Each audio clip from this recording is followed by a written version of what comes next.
The room you are working so hard to impress is not even watching you. It is too busy worrying about what you think of it. This is iron strengthens iron, and today we go after one of the quietest thieves in a man's life, the habit of performing for a crowd that was never keeping score. You know the shift. You walk into a room, a board meeting, a backyard barbecue, a gym floor, and something almost chemical changes in how you carry yourself. You adjust your posture. You soften your laugh. You start scanning for where the nods are, where the quiet agreements live. There is this invisible audience sitting in judgment, and before you know it, you are performing. You dress for them. You speak for them. You agree with things you actually despise, all because of a ghost in your head. But here is the cold truth. The room is not watching you nearly as much as you think. They are far too busy worrying about what you think of them. Epictetus laid this out so plainly it almost hurts. Some things are up to us, and some things are not. Other men's opinions are not ours. Our own conduct is. And yet we flip it. We pour all our energy into micromanaging the one thing we cannot control, how other people perceive us, while we let the one thing we do control, our own character, slide into compromise. You cannot make the room respect you. You just cannot. But you can decide right now whether you are standing on truth or performing for applause.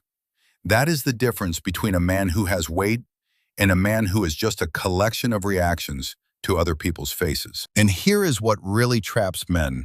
Reputation is not a live scoreboard, though we treat it like one. We think if we say the right thing right now, the score ticks up. But reputation is a delayed echo.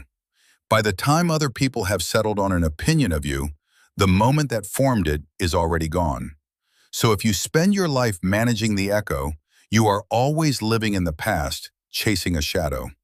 What you own in real time right now is character, not the commentary. The commentary is just noise in the trees. I know this pull from the inside. Years ago, retired now, but I remember it clearly, I sat in a meeting where a consensus was forming around a plan I knew in my gut was wrong. It was soft, convenient, and it was not going to help the man we were there to serve. But the room was warm. Everyone was nodding, and I felt that squeeze in my chest. The urge to laugh at the weak joke, soften my objection, and say the safer thing just to keep the temperature comfortable. I wanted the ease of agreement more than the hardness of truth. I chose the room over the work, and it tasted like ash. When you trade truth for comfort, you buy a mask. And the mask is not free. It bills you later, and the interest is ruinous. It starts small. The text you edit 3 times so it is not too blunt. The boundary you do not set because you dread the awkward silence.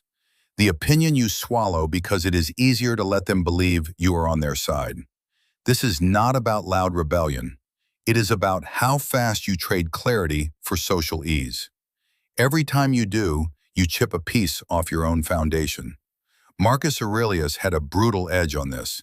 He asked why we love ourselves more than other people, yet value their opinion of us more than our own. Sit with that. If you live on public praise, you hand your peace of mind to people who do not owe you either wisdom or consistency. If their approval starts your day, then their frown, their slight, their missed text can end it. You become a slave to other men's moods. That is no way for a man to live. In the A.L.I.V.E code, this is integrity and liberation, standing together. Integrity is choosing what is right when no one is clapping. The quiet, undramatic work of doing the next right thing because it is right. And liberation is no longer needing the room to certify your worth. The mask gets you accepted because people like the mask. It is agreeable and safe. But it makes you harder to trust because eventually people realize they are not dealing with you. They are dealing with a puppet. And worse, you stop trusting yourself. You look in the mirror and you cannot tell which face is yours. So here is the practice, and it is simple.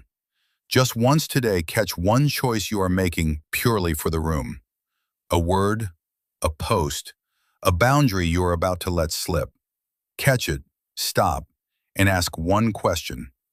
Would I still do this if no one ever saw? Then make the next clean choice.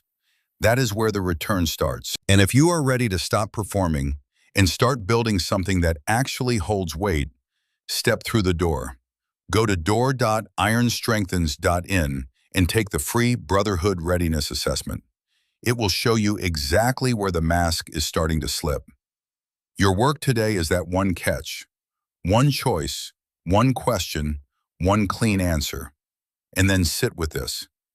Who are you still trying to please, and what is it costing you to keep the mask on?